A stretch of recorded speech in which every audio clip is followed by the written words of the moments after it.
Hi guys! Nung isang araw ko pa gusto kumain ng yema.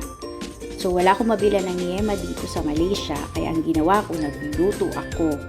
At tinatamad din naman ako pumunta ng Putrajaya para bumili ng yema. Ewan ko ba, basta nagluto na lang ako ng yema. So ginawa ko, bumili ako ng 2 latang condense at nilagyan ko rin ng 4 na pulang itlog.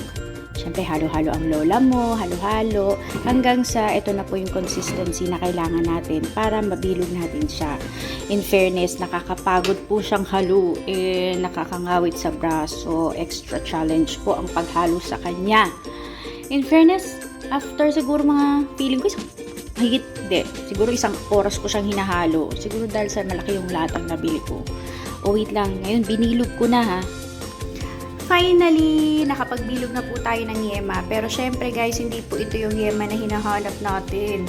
Kasi tignan nyo po, ang tigas niya. Seryoso. Promise.